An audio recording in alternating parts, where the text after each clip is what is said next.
Hola, mi nombre es Angelis Villa y esta es la tarea número 2 del tema 4. Esta tarea habla sobre el drive AC y subcomponentes. En el inciso 44 del problemario nos piden que, utilizando el diagrama de bloques anexo de un drive AC, explique la función de cada uno de los bloques. Estos drive AC están conformados por una parte de rectificador, unión DC y la parte de los inversores, que son controlados, valga la redundancia, por la parte de la lógica de control, y ellos alimentan el motor. Entonces, un circuito básico de un drive AC, tenemos la parte del convertidor, que es la entrada de alimentación trifásica. ¿Qué pasa? Que entra en alterna, y lo que hace es el convertidor es sacar un voltaje a corriente directa. Este voltaje luego va a entrar en el bus de CD, que al principio, para entenderlo un poco de forma más sencilla, se identifica como un capacitor o como un filtro, y lo vuelve a convertir en alterna. Y en la etapa inversora, el bus de CD alimenta la etapa inversora es alimentada por el bus de CD, y lo que hace es volverlo a convertir en alterna. Y esta alterna es convertida en una onda con forma cuadrada. Y también posee, esta parte inversora está conformada, posee la parte llamado también como un CPU, que es la que controla a los transistores de potencia. Estas son las etapas básicas que conforman el drive AC y que alimentan al motor. El rectificador es una sección diseñada para convertir una entrada de AC en una forma de onda senoidal trifásica con una salida con forma ondulada o de rizo a través de los diodos rectificadores. La unión DC sirve, como lo dije al principio, como un filtro para eliminar esta forma ondulada o de rizo de la corriente y convertirla en continua. Además, la resistencia R1 está montada externamente del variador. Esto en el circuito se puede observar que ella se encuentra en la parte de adentro, pero normalmente esta resistencia está colocada en una parte externa, un gabinete externo del variador, y el IGBT es controlado por la lógica de control. Estos ayudan a generar niveles de tensión sobrepasados en la parte de inversión generados por el motor. Esta condición se conoce como carga de acondicionamiento cuadrantes 2 y 4. Ellos servirán para frenar el motor. Más adelante se explica un poco sobre lo que es el frenado dinámico y para qué se utiliza. Se explica más a detalle. La parte del inversor, que es esta que está acá, ella lo que hace es que convierte la corriente continua en corriente alterna ondulada a través de transistores de potencia controlados por una unidad de control lógica. Ambas trabajan a la par y funcionan para controlar el voltaje y la frecuencia que son aplicados al motor AC. El enfoque más común es conmutar el IGBT de tal manera que controlen la frecuencia y el ancho de los impulsos aplicados en cada fase del motor. El control lógico es el que controla la salida final del variador de velocidad mediante la generación de pulsos hacia los IGBT de la parte inversora. Por acá en el inciso 45A del problemario del tema 4 nos pide explicar cuál es la función del IGBT de potencia en el inversor. El circuito inversor de un drive AC normalmente posee un transistor IGBT. Este es un transistor bipolar de compuerta aislada, y ellos proporcionan una alta velocidad de conmutación que se necesita para el funcionamiento de los drives de AC modernos que se utilizan en la actualidad. El símbolo, como observamos aquí, se parece mucho al de un BJT y al de un MOSFET. Los transistores de potencia o IGBT proporcionan alta velocidad de conmutación que es necesaria para el funcionamiento del variador de velocidad.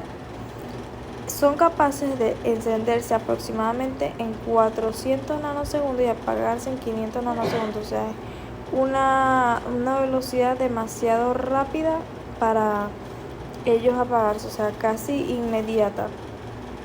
Poseen 3 terminales de conexión, que es la compuerta, que es el gate, el colector y el emisor. Cuando se aplica una tensión positiva a la compuerta del IGBT, se enciende, permitiendo el flujo de la corriente entre el colector y el emisor.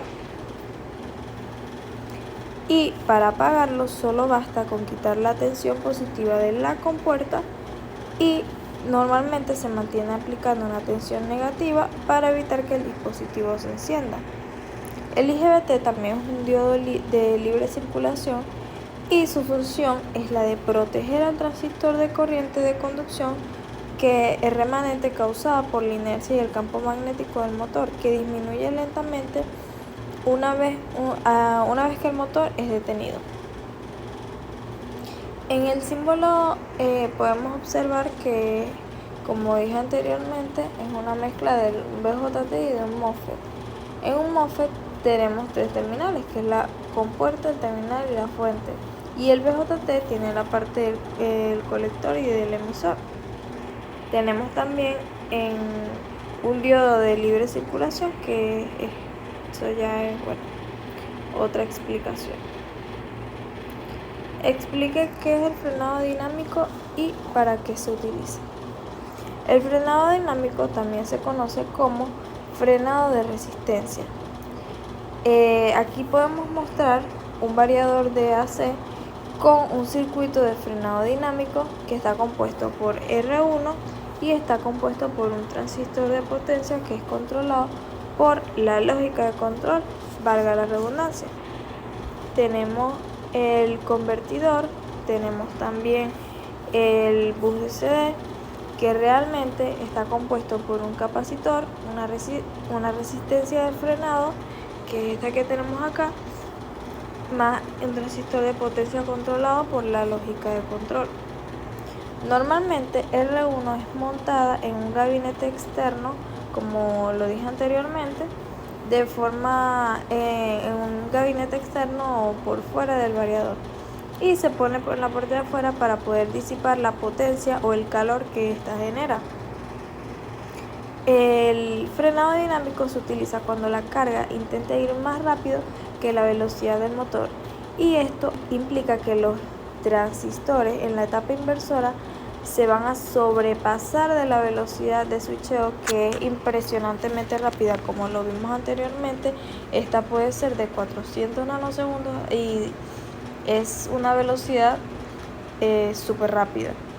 Si la carga intenta ir más rápido que el motor va a tender a generar voltaje en un campo magnético que se sobrepasa, y eso lo tenemos que realimentar a través de un bus de CD y a través de la resistencia de frenado, que es básicamente su función.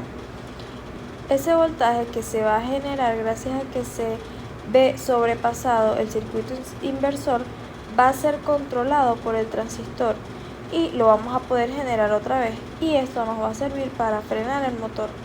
Entonces, ¿qué pasa? Que cuando la carga intenta ir más rápido que la velocidad del motor, esa condición se reconoce como carga de reacondicionamiento en los cuadrantes 2 y los cuadrantes 4, un poco también de lo que explicaba anteriormente. Esto es un poco más detallado.